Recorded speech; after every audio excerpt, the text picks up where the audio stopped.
Selamat malam, hadirin sedharma yang mulia, Biku Sangga, yang luhur Samanera, atas silani, yang terhormat Romo Rameni, Bapak Ibu, Saudara-saudari sedharma sekalian, Buddha Numbawena Sotihotu, dengan kekuatanmu dan nilai luhur Buddha, semoga kesejahteraan ada pada Anda. Perkenalkan, saya Fani, peranata acara yang akan membantu hari ini. Sungguh bahagia kita dapat bertemu kembali dalam acara Sebulan Pendalaman Dharma, episode ke-7 pada hari Minggu 28 April 2024, dengan judul Memahami Cakacupama Sutta untuk menjadi pribadi yang baik, dengan narasumber Bante Citaguto Mahatera. Acara ini diselenggarakan oleh Wihara Dhamma Meta Jember dan Wihara Dhamma Harja Banyuwangi secara live di Zoom dan channel YouTube Dhamma Meta Jember dan Dhamma Televisi. Susunan acara pada hari ini adalah, baik, nanti kita ada pembukaan, lalu kita akan diisi oleh Bante, kemudian ke penutupan. Baik, selanjutnya kami silahkan kepada lagu pembukaan pada hari ini.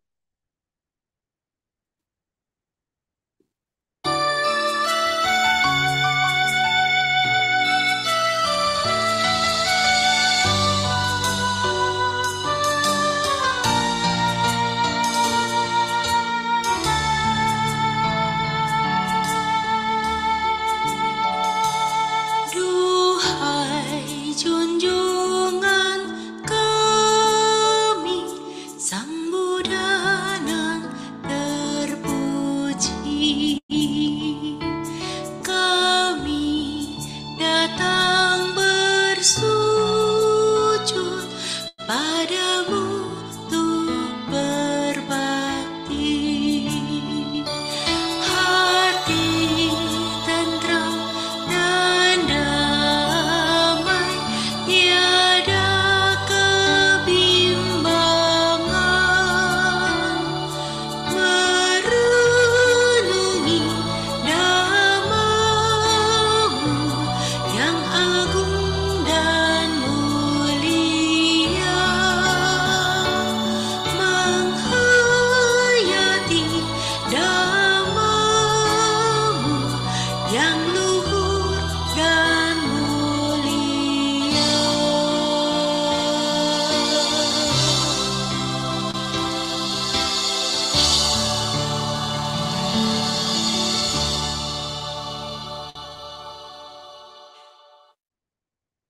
Pembacaan Nawar Clarapata yang akan dipimpin oleh Saudari Julia. Ya, terima kasih, Sister Valencia. Ya, baiklah, sebelum kita memulai sharing Dhamma pada malam hari ini, marilah kita membacakan nama Karapata. Arahang sama sambuddho bhagawa, Budang Bhagawantang Abhiwademi.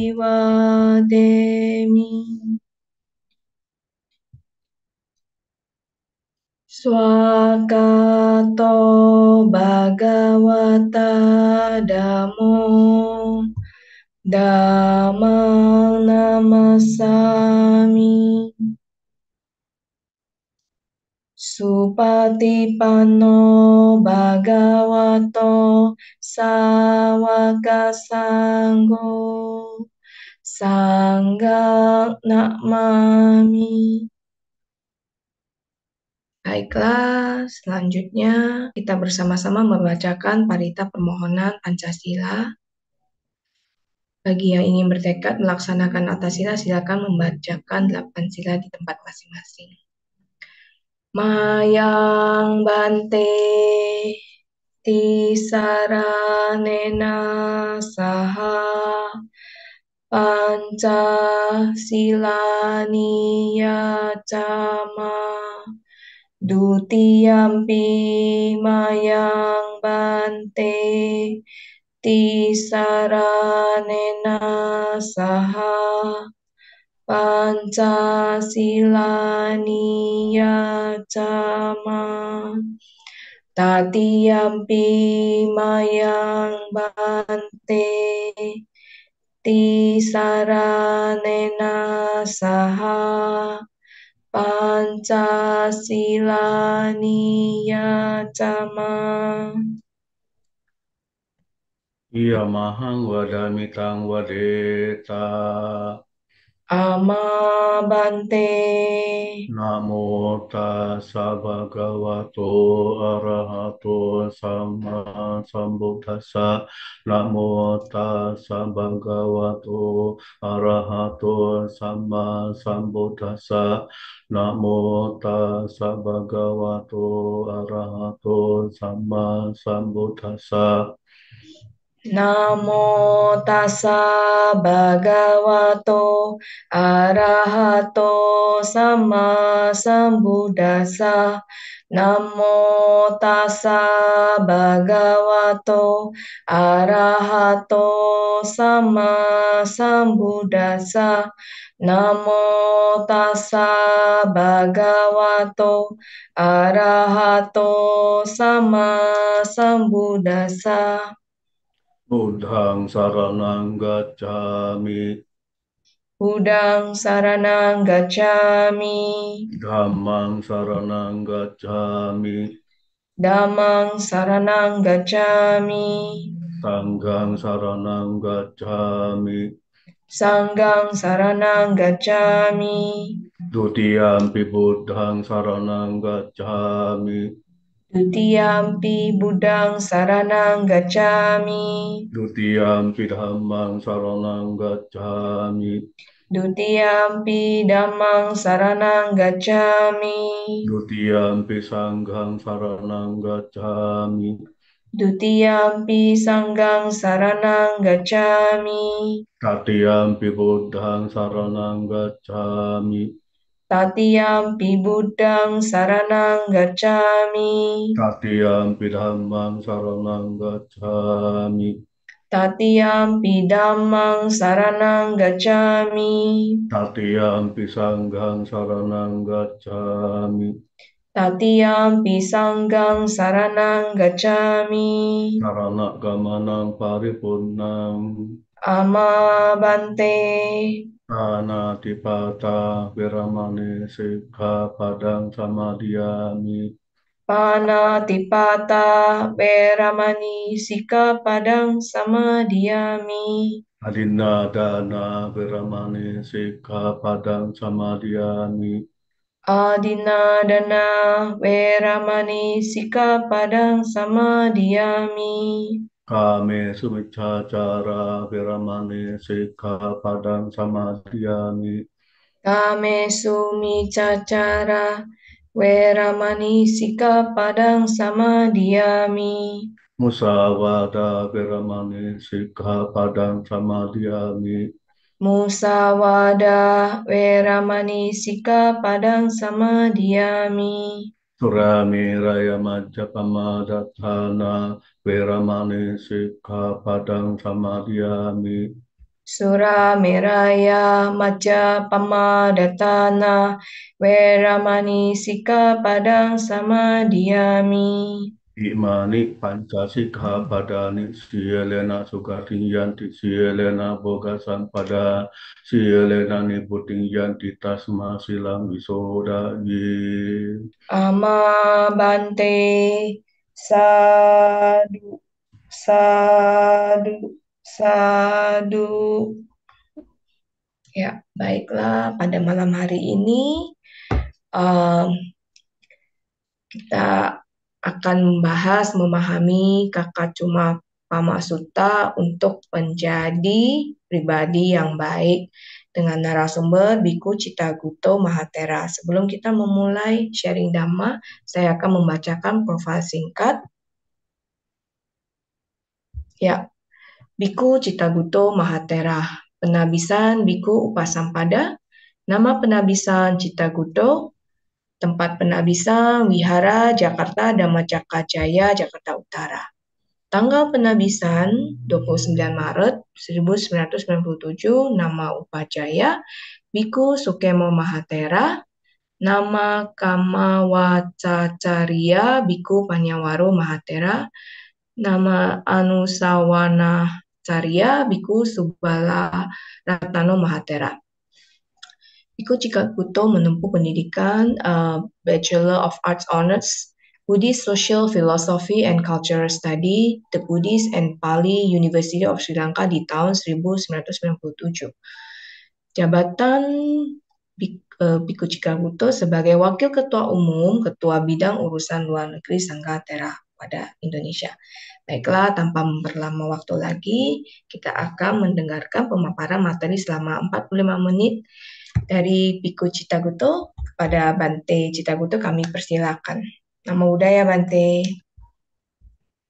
Ya, terima kasih atas kesempatan yang diberikan. Mari kita buka lebih dulu dengan tudung Guru Agung kita, Buddha. Namo tassa bhagavato arahato sama sambuddhassa. Namo tassa bhagavato arahato sama sambuddhassa. Namo tassa bhagavato arahato sama sambuddhassa. Kalena dhamma sakacca etan manggala utama. Mendiskusikan atau membahas dhamma pada sesuai telah berkah.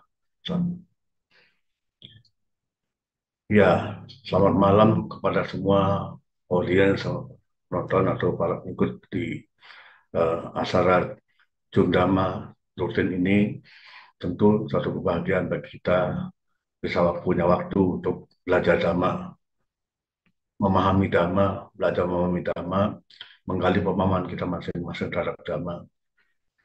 Guru Agung kita mengajarkan pada kita semua untuk bisa membahagiakan diri kita masing-masing dan semua makhluk lain. Mengkondisikan hal ini bisa mendatangkan kebahagiaan, mendatangkan satu keberuntungan bagi diri kita masing-masing. Ya, terutama hubungan sesama di antara sesama manusia khususnya dan sesama makhluk, semua makhluk lebih luas. Dan kalau mengatakan hubungan sesama, yang paling kecil hubungan pribadi dengan pribadi, dalam keluarga, lalu tetangga, lebih luas lagi lingkungan, kemudian juga sampai kalau di istilah-istilah suatu bangsa, ada desa, lurah, kecamatan, kabupaten, kota, dan provinsi, negara, dan dunia. Itu semua adalah hubungan pribadi satu sama lain di antara kita sesama.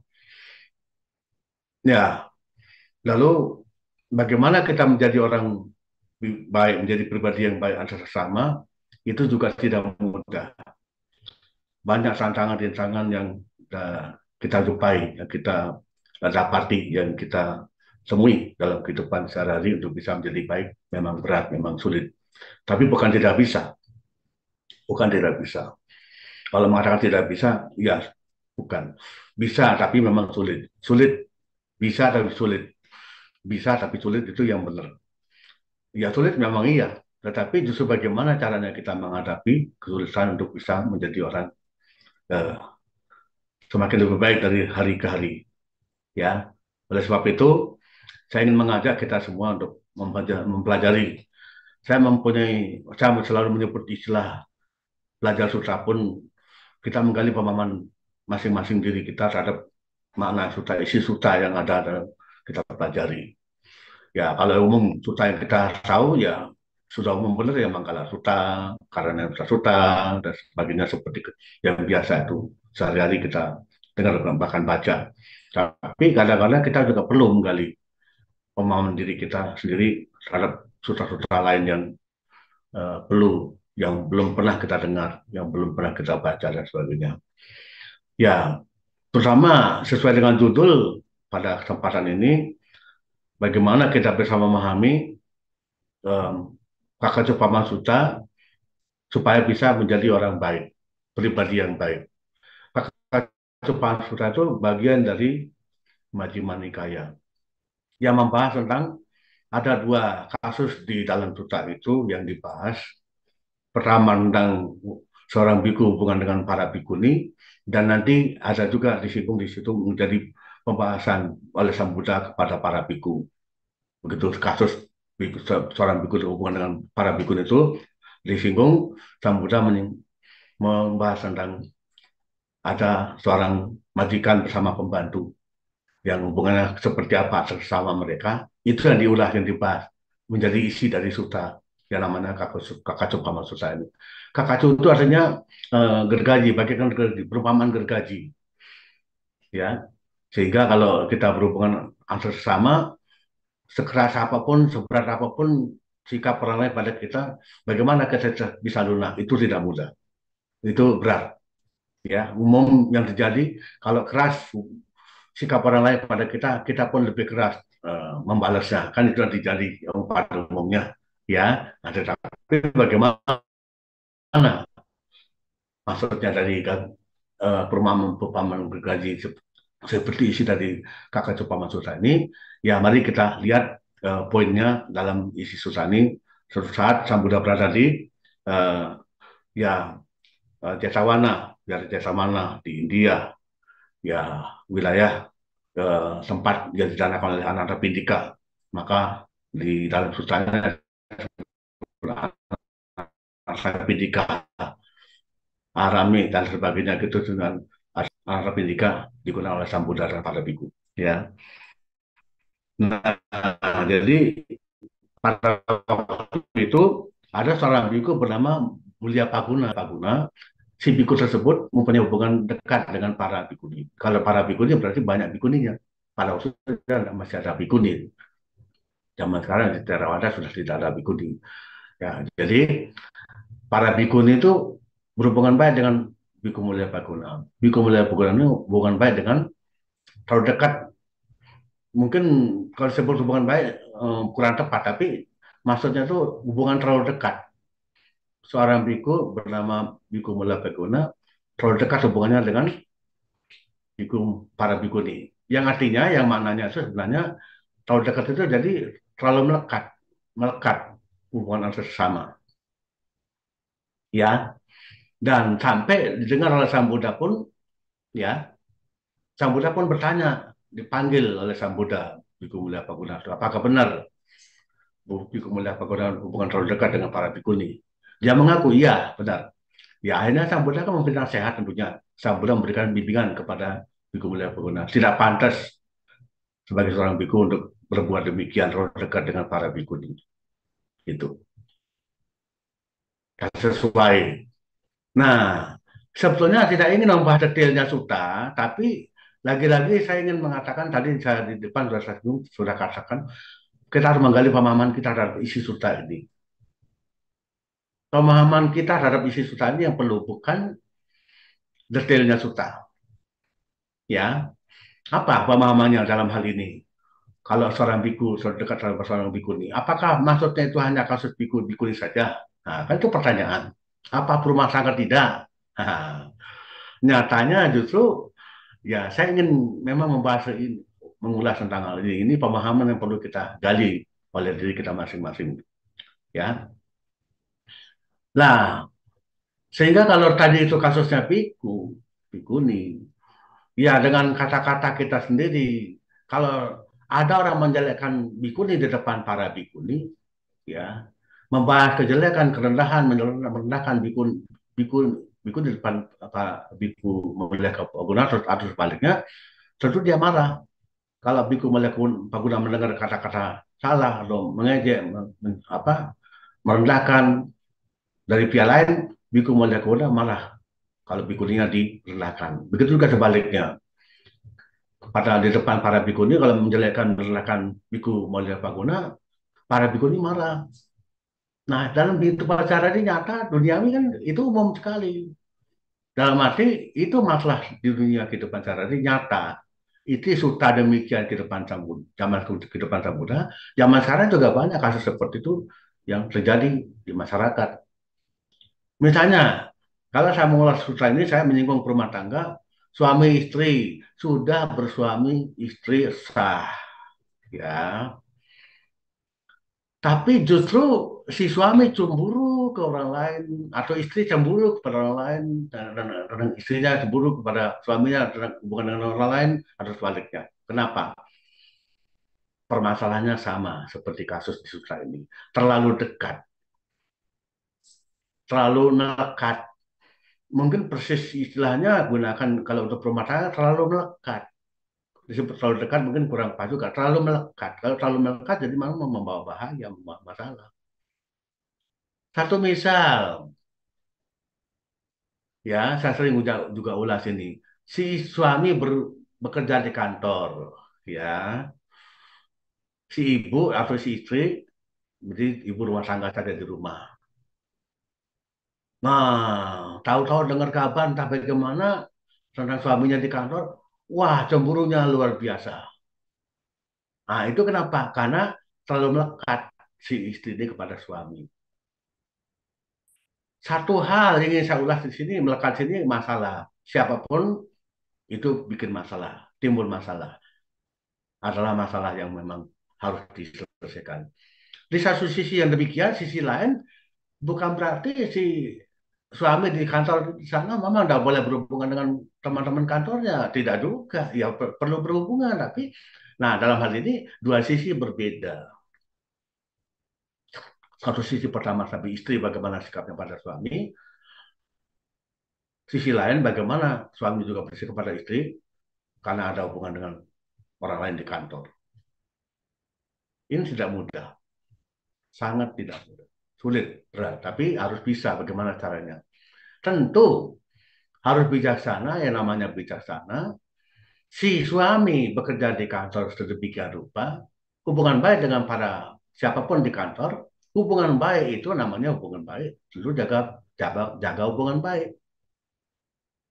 Misalnya si suami ini jadi direktur, jadi atasan, jadi kedua, atau jadi pimpin apa, bawahnya ada sekretaris bendahara perempuan. Oh ini sekretaris ini bendaharaku, bukan istri saya di rumah. Karena kan harusnya begitu. Tapi ini kadang-kadang alpa lupa juga suami. Sikapnya pun berlebihan, nah, sampailah berita ke rumah. Kan itu masalah. Maka terlalu dekat itu bagaimanapun berbahaya. Di kantor pun apalagi. Kalau terlalu dekat bahaya. Harus ada jaga jarak. Oh ini sekretarisku, istriku di rumah. Oh ini bendaharaku, istriku di rumah. Kan harus begitu. Jadi terjaga jaraknya dengan baik.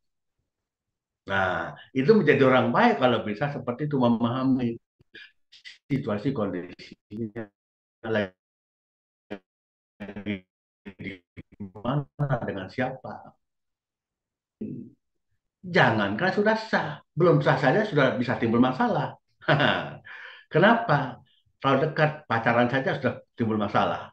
Putus juga Pak hubungan pacaran. Gara-gara cemburu buta seperti itu. Hubungan baik tetap perlu jaga dirawat dengan baik. Oh ini pacarku, oh ini teman sekolah, bukan teman pacar. Pacarku ini teman sekolah.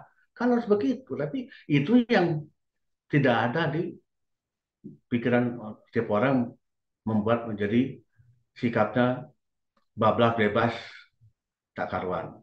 Tidak mengerti salah benar, tidak mengerti baik buruk, tidak mengerti sesuai sudah sesuai.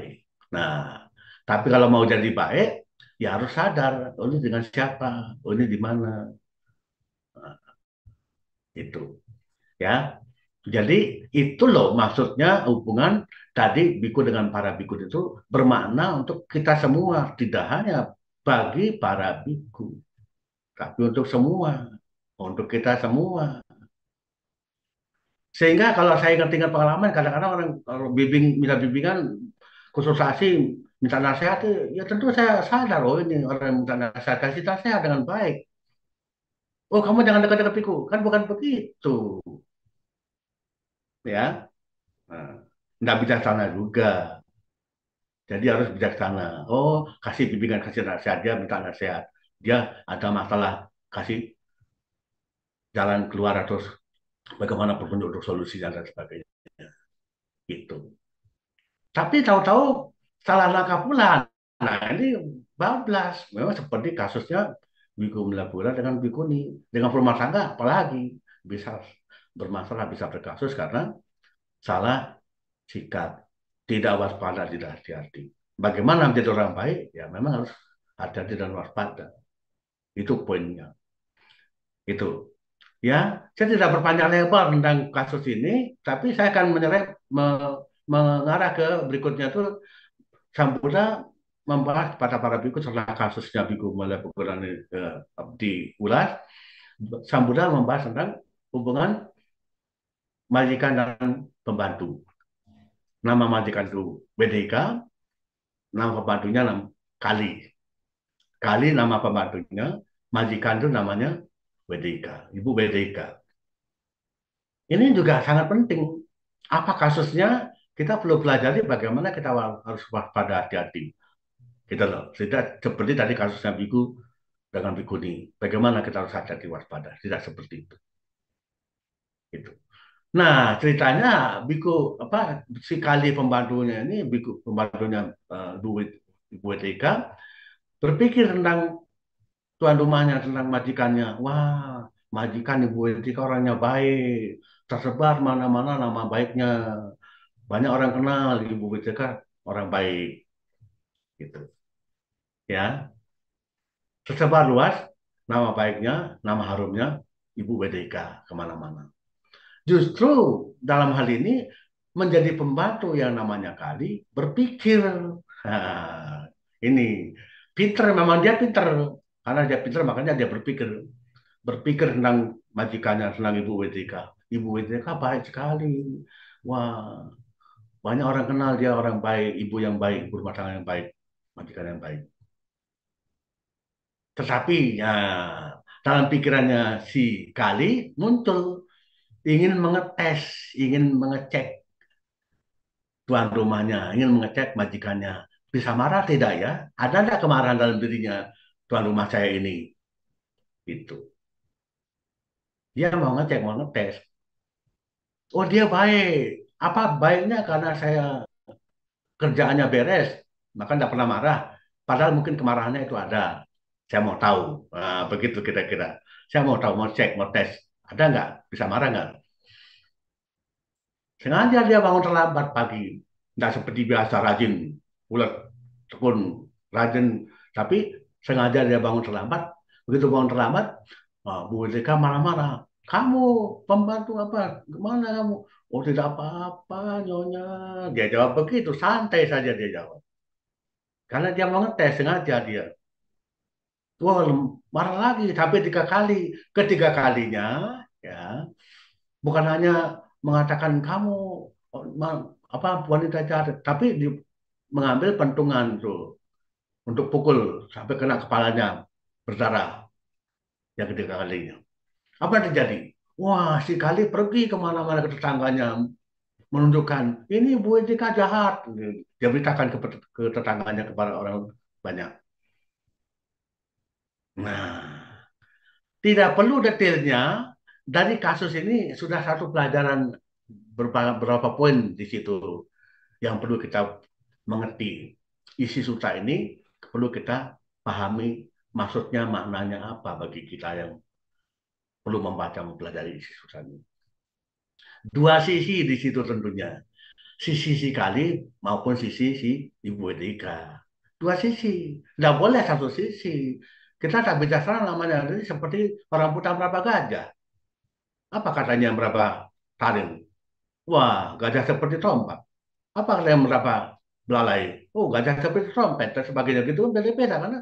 Nah, jangan sampai begitu. Tapi dia harus bijaksana, harus berbagai sisi. Sisi. Jadi saya ingin mulai dari sisi si Kali, ya, si Kali. Ya, si Kali ini pembantu mau mengetes tuan rumahnya yang tidak baik juga sebenarnya. Dia orangnya katanya pintar, tapi justru dengan pintarnya dia sengaja ngetes itu menjadi tidak baik. Tidak boleh seperti itu. Kalau memang mau mengetes, ya harus siap-siap sebelum ketiga kalinya, atau tiba-tiba ketiga kalinya jelaskan apa adanya. Tapi itu kan tidak, justru malah siarkan keluar. Anda tidak bijaksana, tidak baik sebagai pembantu kalau seperti itu. Begitu kejadian itu harusnya kan, oh maaf bu, maaf tante atau apa, maaf saya sengaja, saya nggak udah marahin saya nggak apa-apa, tapi jangan mukul berdarah lah dan sebagainya misalnya gitu. Harus bijak itu bijak ini, tapi tidak, malah biarkan keluar itu tidak baik. Tidak seperti itu, tidak boleh seperti itu. Kasus rumah tangga dibocorkan keluar, siarkan keluar, tidak boleh. Ada dalam Sigala Suta khusus untuk rumah tangga, tapi berlaku untuk berbagai pihak juga. Yang bunyinya itu tidak boleh bawa api luar ke dalam, tidak bawa tidak boleh bawa api dalam keluar. Itu untuk rumah tangga.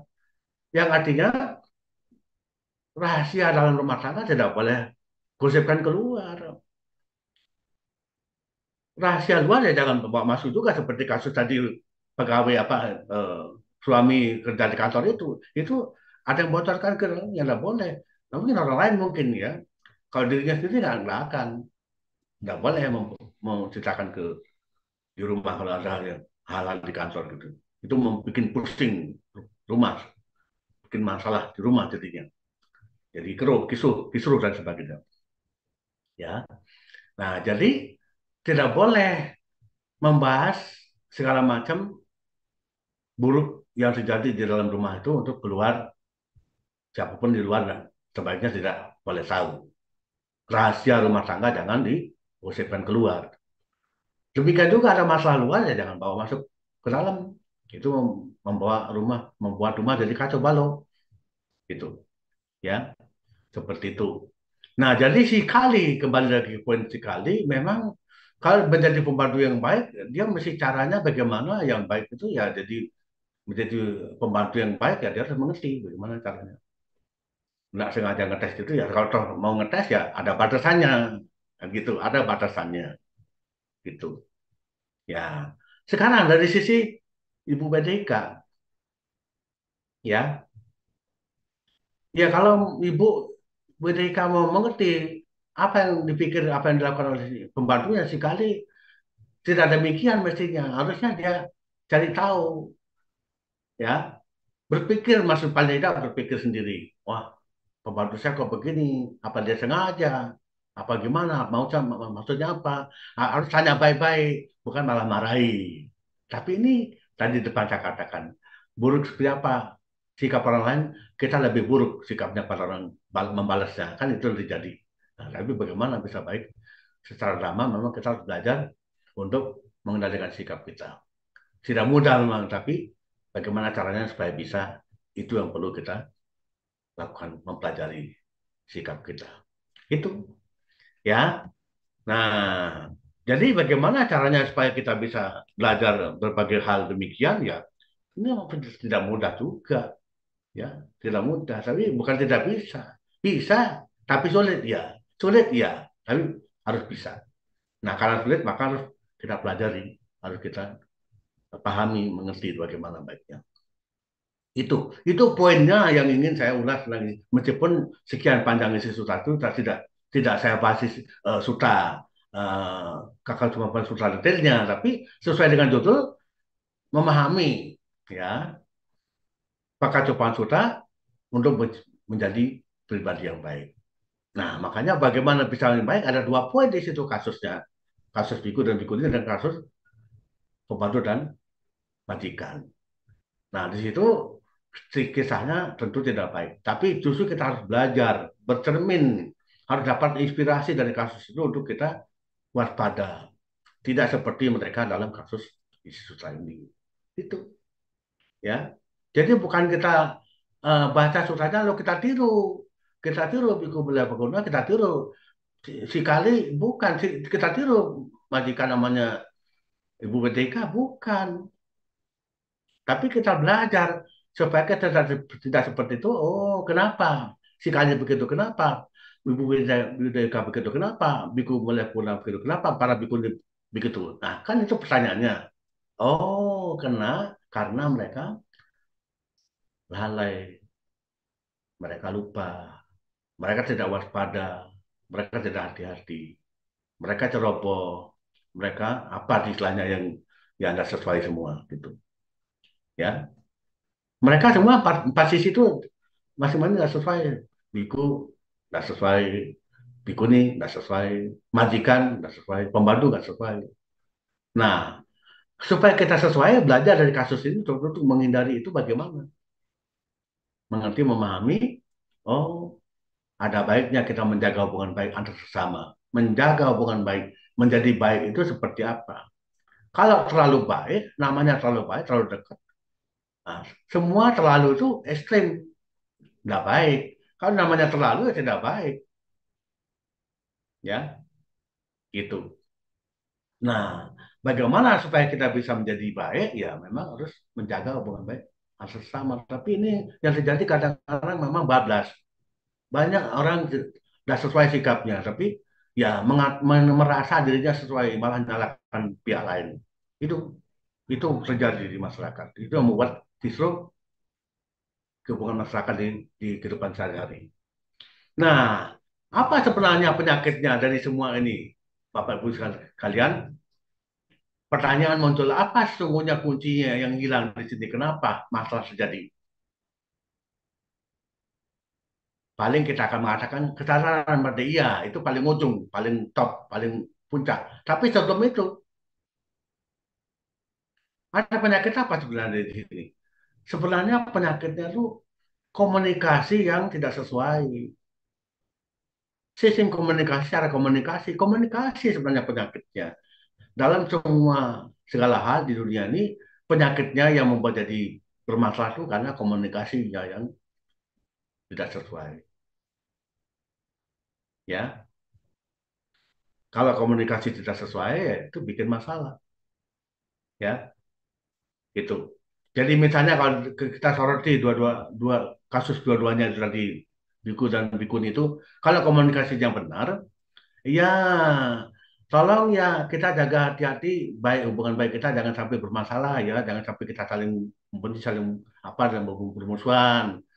Kalau itu terungkap, diucapkan seharusnya tidak terjadi masalah. Begitu juga Bu Tika dengan kali. Kalau komunikasinya benar, oh tidak akan terjadi demikian, ya. Jadi kalau sepihak itu namanya masing-masing itu sepihak. Semua masing-masing sepihak itu yang bikin masalah. Masalah dunia sehari-hari itu gara-gara karena sepihak. Banyak orang bikin masalah gara-gara sikapnya sepihak. Ya, misalnya Biku Mulia Biku Mulia Bagauna sepihak itu yang dimaksud adalah ya dia hanya sendiri berpikir hubungan baik dengan para bikuni, tapi tidak ada yang tahu.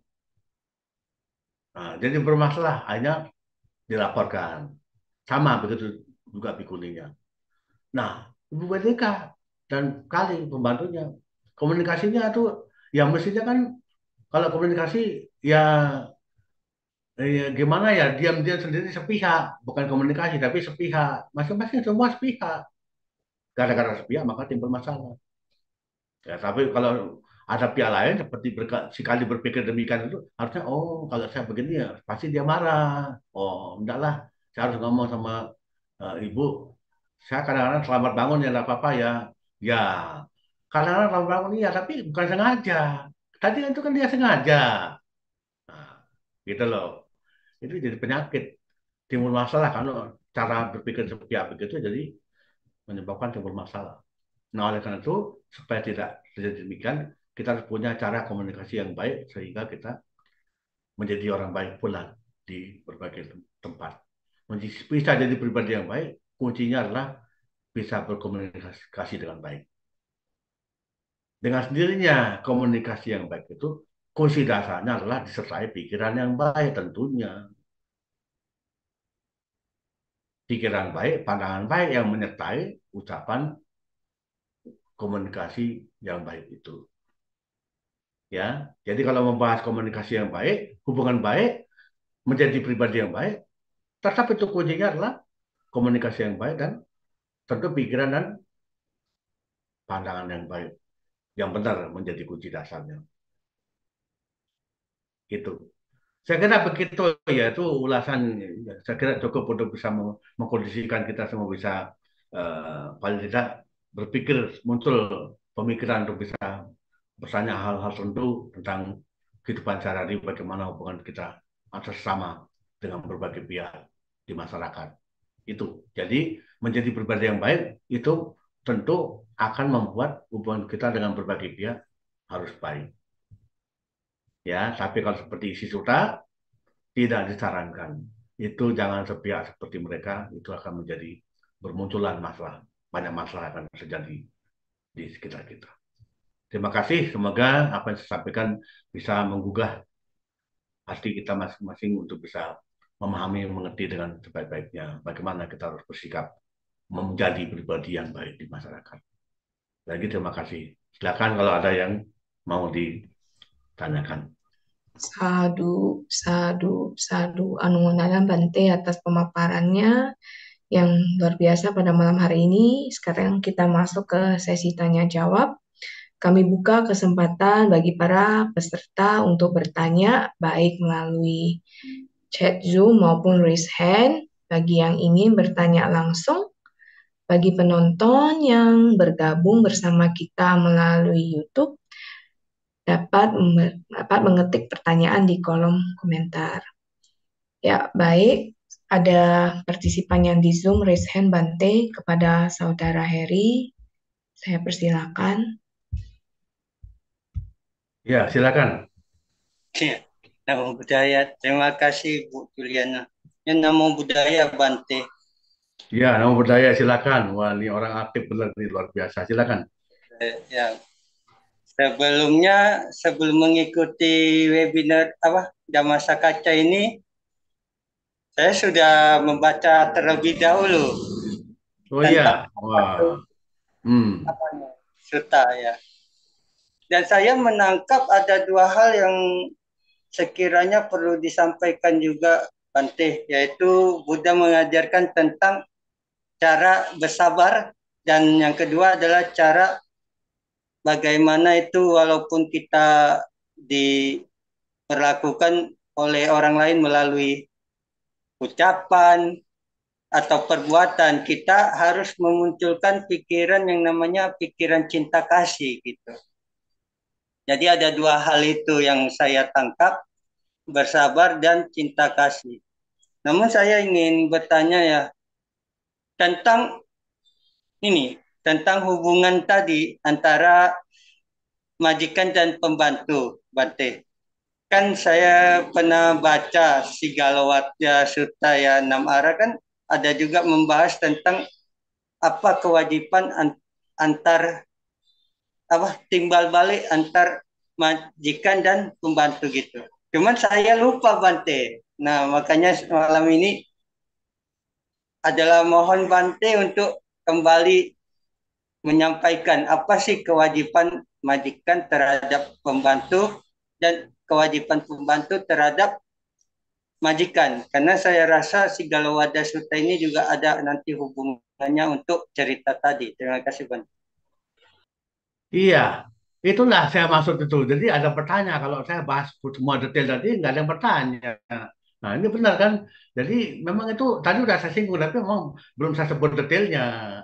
Sabar dan cinta kasih itu memang kuncinya. Tapi bagaimana saya ulas tentang si Kali, terutama si Kali dan si majikan itu kan, nah mereka sepihak. Tapi kalau ada komunikasi beda. Oh, kalau komunikasi dengan penuh cinta kasih, dengan penuh kesabaran, memang harusnya gitu.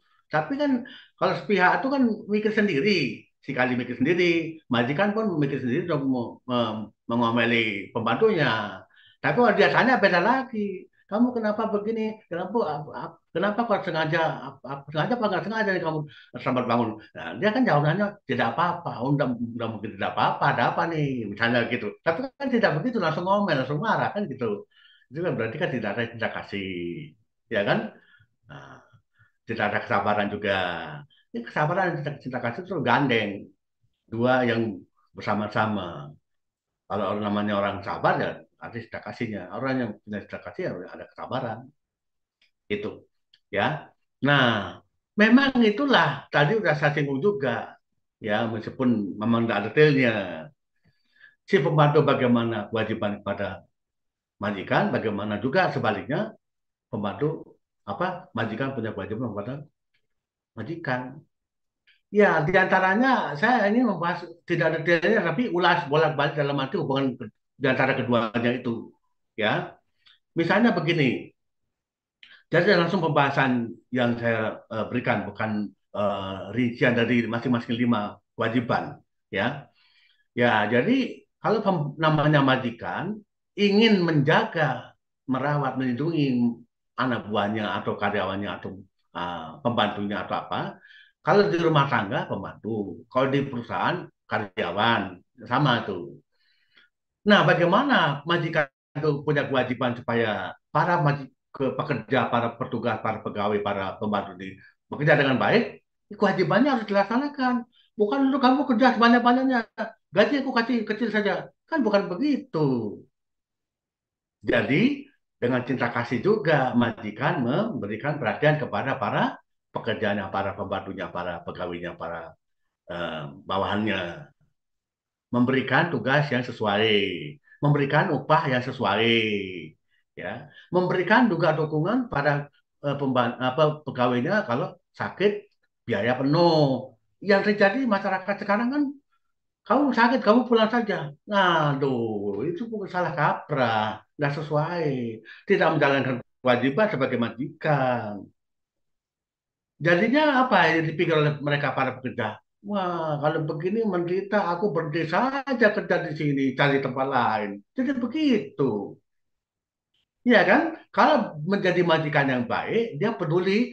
ah Heri pernah dengar nggak Badris Utama sering ulas itu? Seorang bos besar, tapi dia bikinkan tempat tinggal bagi para pekerjanya sesama dengan seperti tempat tinggalnya beliau. Apa alasannya?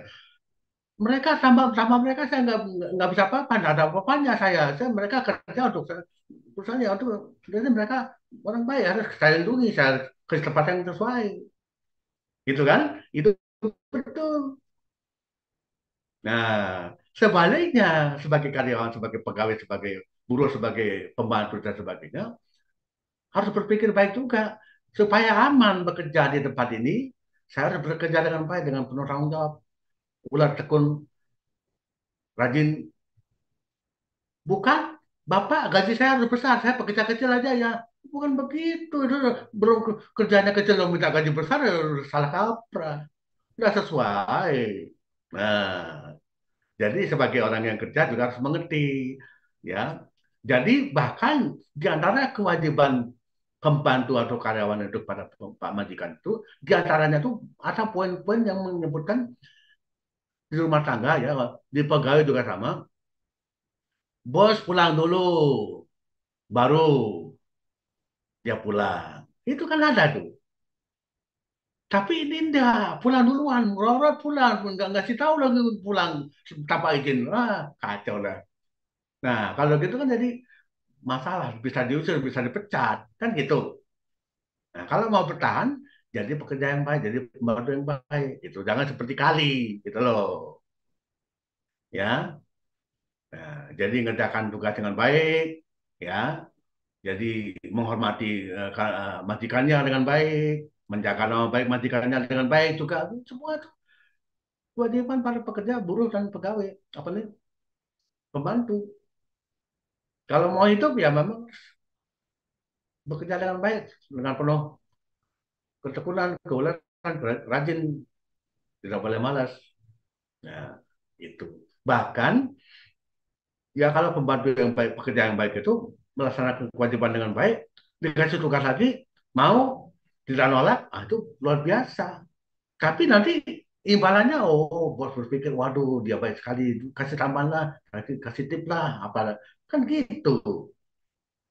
Nah, tapi kalau nggak mau tip, nggak mau tambahan, malas kerja ya malah bisa dapat, kan gitu. Jadi dari kasus isi dari Kakak Copa Masuta, namanya pembantu zaman Sikali, itu jadi pelajaran, jadi sumber inspirasi buat untuk kita semua. Tidak boleh seperti itu, tapi harus bagaimana caranya jadi pegawai pembantu yang tekun, ulet, rajin, bersemangat supaya majikan senang. Sehingga majikan akan melindungi dirinya sebagai pembantu, sebagai pekerja. Kan begitu. Ada kasus-kasus itu orang tekun kerja, dia mengundurkan diri, oh enggak boleh. Ya, ya janganlah, supaya tidak mengundurkan diri, kasih tambahan gaji. Kan begitu. Ya karena dia baik. Dijaga, lindungi.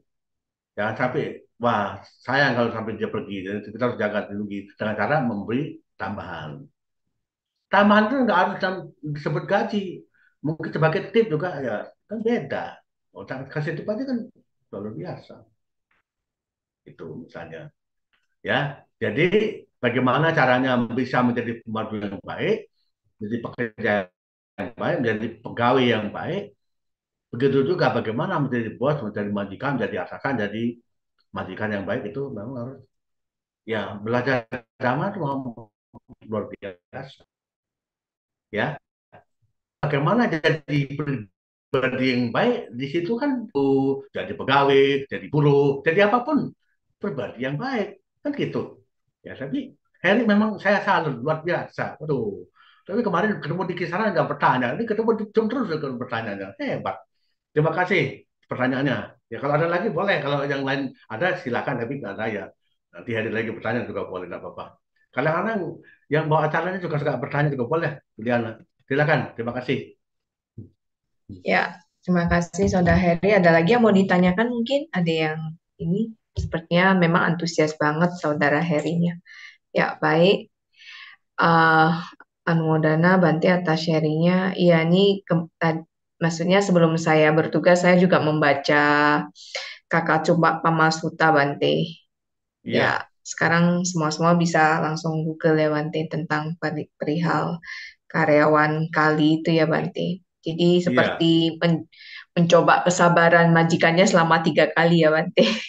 Hmm, Ya, tapi akan tetapi hanya karena maksud saya ya seharusnya sebagai majikan yang baik memberikan maksudnya memberitahukan karyawannya dengan kata-kata eh, yang baik juga ya, dimana kan ada 5 macam ucapan, yaitu berbicara pada waktu yang tepat, benar, lembut, berhubungan dengan kebaikan, dan tentunya disertai dengan pikiran cinta kasih. Demikian ya Bante ya, ketika sebelum iya, kita berbicara. Ya, berarti kuncinya di komunikasi ya Bante, komunikasi yang baik itu ya Bante ya. iya. Dan tentunya intonasi sih. Komunikasi Juliana sih rasa kunci intonasi itu penting banget. komunikasi. Ya, komunikasi baik disertai dengan intonasi yang baik juga, Bante. Kadang intonasinya kalau agak kemarin sempat ngobrol sama temen sebelum cicinya belajar meditasi itu, katanya kalau lagi marah tuh 10 oktav. Jadi sekarang setelah belajar meditasi jadinya intonasinya jadi enggak, katanya sampai tetangga pun bisa tahu, ha serius ya kan. Sometimes kan kita bisa sharing-sharing dengan kalian Namita kan Bante, maksudnya sebelum dan sesudah belajar meditasi gitu. Jadi Iya, cicinya bilang sebelum belajar meditasi itu emosinya gimana gitu, mungkin agak sulit dikontrol, tapi setelah belajar meditasi kan kita lebih seperti ada polisinya gitu loh Bante. Jadi sebelum kita berucap atau bertindak, kita tuh seperti pause dulu loh, kayak berhenti sejenak gitu Bante. Mm-mm. iya. Saya tanggapi langsung saja menyebut kata terakhir berhenti sejenak. Paling sering saya ungkapkan kalau memberikan petunjuk arahan nasihat pada pihak lain. Kita pun sendiri kadang-kadang alami kalau tidak tunda. Nah, saya sebut tunda. Tadi Anda menyebut berhenti sejenak. Kalau saya menyebutnya tunda. Kalau kita sudah aman, tapi wah ini langsung spontan juga. Tanggapannya keras, lebih keras dari segala yang keras. Itu yang membuat masalah. Tapi kalau tunda, tadi kalau di sana sebut berhenti sejenak ya, tunda berbeda. Kalau tunda tuh pikiran kita sudah berubah. Kalau tunda pikiran sudah berubah, enggak jadi ternyata masalah putus lagi tadi. Jadi Ya tunda. betul Bante. Ha. Tunda itu penting. Kalau tunda eh, luar biasa bermanfaat, sangat bermanfaat kalau kita tunda. Segala yang buruk kita harus tunda. Wah, itu berbeda. Sekarang kalau tadi ngucap tunda, marah nggak jadi. Sekarang kalau misalnya mengambil sesuatu yang bukan milik, kita tunda. Sama, kalau kita tunda nggak jadi, itu bisa nggak jadi. Tapi kalau kita ambil, berpindah atau jadi berubah, barangnya sudah pencurian terjadi.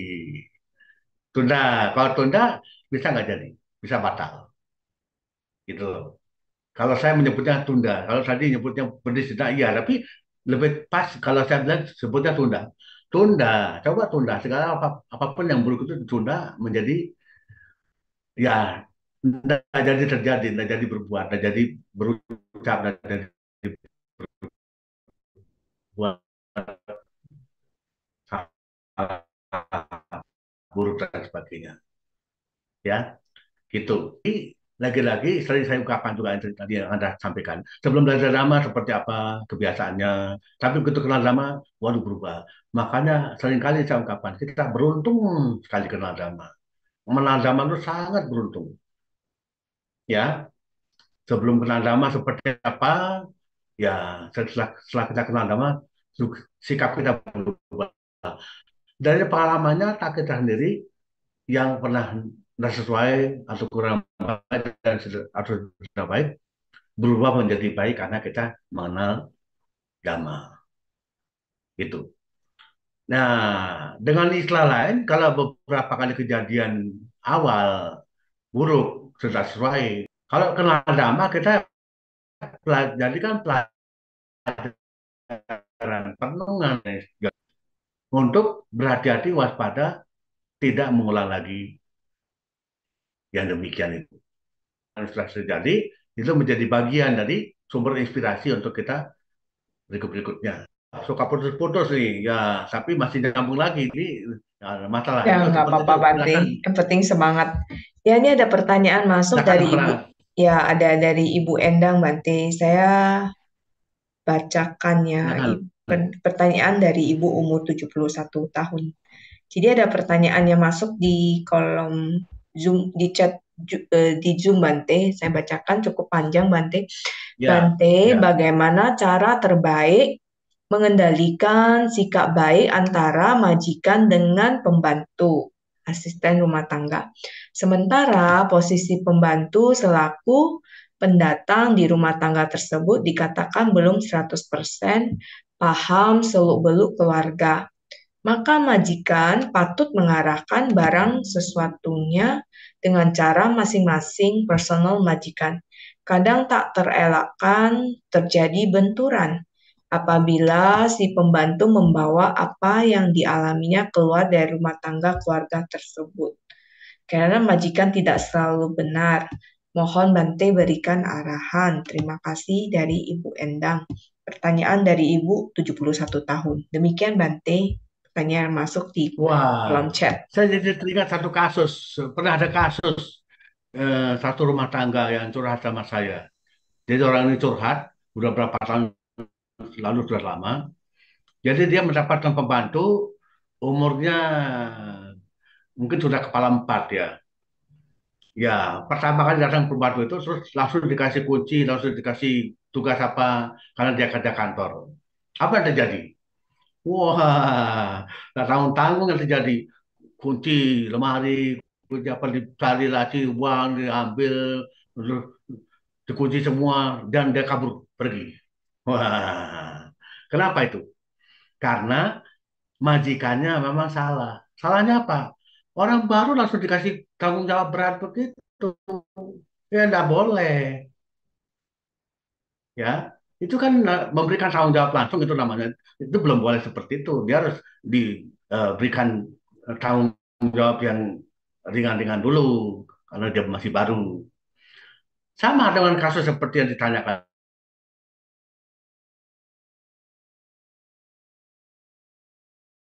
Terus lagi, sama dengan kasus yang ditanyakan itu tadi ya. Kasus yang ditanyakan kan itu pembantunya demikian, ya terus bagaimana majikan. Ini kelengahan majikan sebenarnya seperti kasus yang tadi saya beritakan kisah nyata. Tidak boleh, harus waspada. Yang namanya pembantu bagaimanapun, dia posisinya sebagai pembantu, bukan dibalik. Dia pembantu jadi tanggung jawab sebagai tuan rumah kan salah. Dia pembantu juga tanggung jawab sebagai majikan kan nggak bisa, bukan begitu. Jadi dalam hal apa yang ditanyakan kan sebenarnya majikannya kurang memahami, kurang mengerti. Sikapnya majikan itu tidak sesuai karena memberikan tanggung jawab langsung kepada pembantu sedemikian rupa, tidak bisa. Dia harus ada waktunya. Jadi gini maksudnya, ada tahap-tahapnya. Awalnya gimana, lalu sampai kapan, tahap kedua, ketiga, keempat, dan seterusnya. Bisa diberikan tanggung jawab seperti apa, begitu ketahuan orang ini sifatnya bagaimana, tanggung jawabnya bagaimana, kebiasaannya bagaimana. Ya, tapi kalau langsung diberi tanggung jawab begitu, majikan tidak boleh seperti itu, tidak sesuai. Itu sesuai. eh, Kalau bilang saya boleh katakan salah, tidak boleh seperti itu. Dia harus belajar dulu majikan itu bagaimana baiknya, bukan langsung diberi tanggung jawab seperti itu kepada apa pembantu, pada bawahan, pada pegawai atau pada siapa yang bawahan itu, gitu ya. Jadi ada tahap-tahapnya. Bahkan kalau perusahaan yang punya peraturan bagus itu, orang kerja itu ada tahap-tahapnya. Masa percobaan sekian lama, nanti ada tahap berikutnya, kan begitu. Tahap percobaan kan ada batasan-batasan yang tidak boleh dilewati. Nah, tapi kalau tadi pertanyaan itu kan sepertinya langsung pembantu itu dapat kewajiban, dapat tugas yang ya demikian rupa, yang belum belum bisa, belum boleh sebenarnya. Ya, seperti itu. Saya kira tidak perlu saya jawab panjang lebar, tapi itu poinnya sebenarnya. Jadi harusnya menjadi majikan harus waspada. Tidak boleh.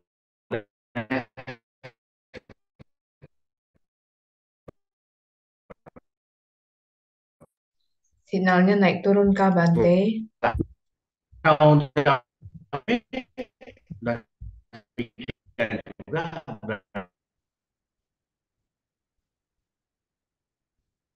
Bante bisa dengar suara Juliana Bante? Sepertinya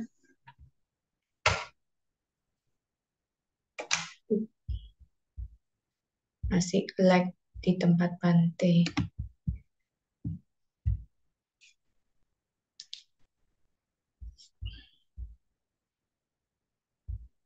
Bante masih di tempat Kak? Oke, kami menunggu Bante masuk. Mungkin ada pertanyaan ya, atau ada partisipan yang di Zoom mau raise hand, mungkin bertanya langsung. Ya, waduh, Bante. panjang juga prosesnya tadi itu. Wah. Ya, lumayan Bante. Tapi Mungkin putus bisa nyambung, diulangi. nyambung ya. Ya, nggak apa-apa Bante. Nyambung, Mungkin bisa nyambung. diulangi Kak? Ya. Mungkin bisa diulangi, tadi sempat low signal Bante. Iya, Terima kasih Bante. jadi itu tadi saya katakan itu kalau sesuai, berarti majikan tidak boleh seperti itu, langsung harus ada tahap-tahapnya. Tahap awal itu bukan langsung diberi kewajiban tugas berat gitu. Tahapnya ada masa percobaan, seperti kalau perusahaan yang punya peraturan jelas, ada tahap-tahapnya, ya. Masa percobaan sekian hari, sekian bulan, nah, baru diterima tetap. Kan sudah ada cara begitu. Tapi kalau tadi kisah yang kelihatannya memang itu langsung. Ya tidak boleh begitu. Majikan tidak boleh seperti itu. Berarti kan memberikan seperti semacam membuang saja sesuatu yang baik ke lumpur yang menjadi nggak berguna kan, tidak begitu. Ya, seperti itu. Saya kira singkatnya begitu aja. Terima kasih. Ya baik Bante, berarti kesimpulan dari Suta berarti mulai dari komunikasi ya, dengan cinta kasih, betul ya baik, sabar, kesabaran, Ya, cinta kasih, komunikasi yang baik. ya. Terus terus Bante ada satu, saya pribadi sangat ini sih mengingatkan diri juga sih kalau mengenai kanti kanti paramam tapo titikam Bante. Mungkin bisa dijabarin lebih lebih detail lagi Bante tentang statement ini, kanti paramam tapo titika. Silakan Bante. Suara saya jelas Ya, Bante? kalau dengan bahasa kita, ya. Jadi Ya. kalau orang sabar tuh punya memiliki kepribadian yang sangat baik kalau orang bisa sabar. Tapi memang tidak mudah. Belajar dari berbagai macam pengalaman yang seperti apa, bagaimana itu bisa muncul kesabaran. Kalau langsung bisa sabar ya memang tidak juga gitu loh. Jadi sabar itu memang ya dalam berbagai hal ada semacam tahap-tahapnya, ya. Kalau orang belajar langsung dari pengalamannya sendiri berbagi, itu langsung ada kesabaran, ya. Nah, tapi kalau dari berbagai kasus kisah pengalaman interaksi dengan berbagai pihak, ya sudah langsung sekian lama, sekian panjang, sekian banyak pengalaman baru bisa muncul, baru ada tertanam kuat kesabarannya. Itu betul, ya, gitu. Jadi ya setiap orang beda-beda memang. Ada orang yang dari awal, dari sejak kapan sudah memiliki kesabaran dan berhadapan dengan berbagai pihak dia sudah memang memiliki kesabaran. Tapi ada orang yang berbagai macam aksi reaksi interaksi terjadi baru tumbuh muncul kesabaran belakangan. Itu ada, ya. Nah, tapi kalau orang yang sama sekali nggak sabar ya memang itu membawa bahaya di mana-mana, ya, menjadi sumber bahaya di mana-mana kalau orang itu tidak sabar sama sekali, gitu loh, ya. Memang ya kalau mau detailnya ya itu dalam hal pengalaman juga tadi sudah cacing mengintinya. Orang yang dari awal sudah punya kesabaran, selanjutnya seterusnya ya orang itu sabar. Tapi yang macam kedua belajar dulu dari berbagai macam kasus kisah pengalaman baru bisa tumbuh berkembang buat kesabarannya. Tapi yang ketiga ya memang ada tipe orang-orang yang boleh katakan keras kepala, oh, tipe ketiga itu jadi tidak memiliki kesabaran, jadi ya susah. Orang itu ya di mana-mana sumber masalah, ya. Di mana-mana orang itu tidak bisa terhindar dari masalah karena tidak sabar, gitu loh. Seperti itu, ya. Terima kasih. Baik, Bante. Juga ada statement klasik, Bante. Jika umat melihat duka baru melihat dhamma. Apakah demikian, Bante? Silakan, Bante. Iya, makanya tipe kedua itu tadi. Yang kedua kan, yang kedua seperti itu. Setelah dia melihat duka, baru dia bisa sabar. Kalau pertama memang sudah orangnya sudah sabar. Enggak, yang sulit gitu loh. Dia sulit bersabar. Ya, nggak bisa sabar. Jadi orang ini sumber masalah di mana-mana kalau seperti yang tipe tiga itu. Ya, nah, tapi kalau tipe dua, justru dia belajar dari pengalaman. Ya, pengalaman seperti apa, terbiasa apa, berinteraksi, bereaksi di berbagai.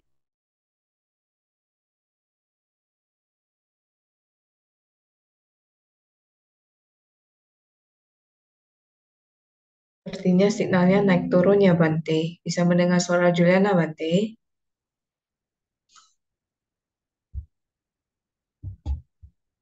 Maaf, Bante. Bisa dengar suara saya?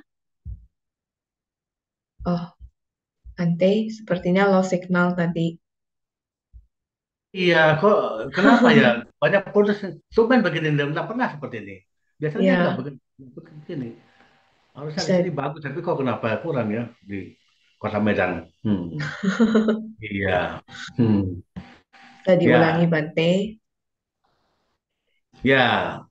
Tadi yang saya sampaikan, jadi tiga tipe itu ya, tipe satu orang tidak sabar dari awal, dan kedua belajar dari pengalaman baru bisa sabar. Berbagai macam bentuk pengalaman, aksi reaksi dan interaksi di masyarakat. Dapat pengalaman baru dia bisa pelajaran sesuatu yang membuat dia tumbuh berkembang kesabarannya. Tapi kalau tipe tiga, ya memang orang yang keras kepala, ya susah, tidak bisa bersabar.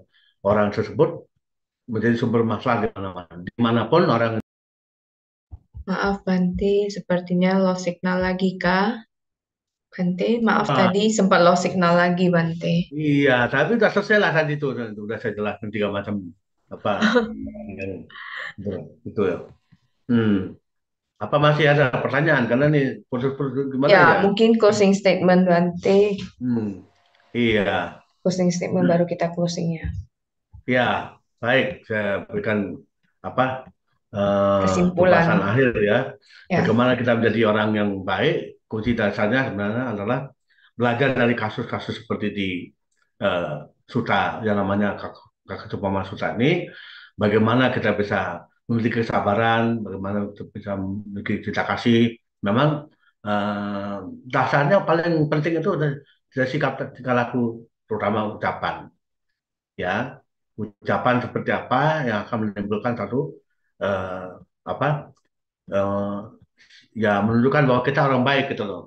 Jadi harus berucap dengan baik, bahasa dengan cepat, ya dengan penuh apa cinta kasih, ya harus ya bermanfaat, berguna, menyenangkan, membahagiakan dan sebagainya seperti itu, ya. Nah kemudian ya bagaimana kita bisa eh, berkomunikasi dari berbagai pihak dengan berbagai pihak, ya memang pertama sudah jelas tidak akan salah cara berkomunikasinya. Tapi kalau tipe kedua, dia harus belajar banyak dari temannya. Dan tipe ketiga, ya sulit. Jangankan dia belajar sendiri, kita mau bantu dia belajar juga susah, berat. Ada tipe orang seperti itu. Ya, jangan sampai kita menjadi tipe tiga, tapi tipe satu bagus, tipe dua juga tentu boleh, silakan. Demikian apa yang perlu saya sampaikan. Semoga kita bisa jadi orang baik di mana-mana, jadi individu yang baik di mana-mana, jadi pegawai, jadi buruh, jadi karyawan, jadi Anumodana Bante atas pemaparan materi pada malam hari ini. Jadi kesimpulannya di komunikasi yang baik, kemudian cinta kasih dan kesabaran ya Bante.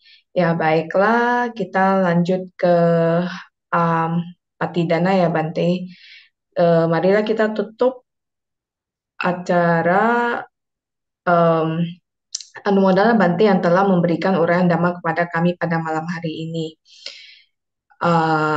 Kita akan membacakan melimpahkan jasa kebajikan yang telah kita perbuat dari pagi hingga malam hari dengan membacakan Patidana. Kami kepada Bante Citraguto kami persilakan.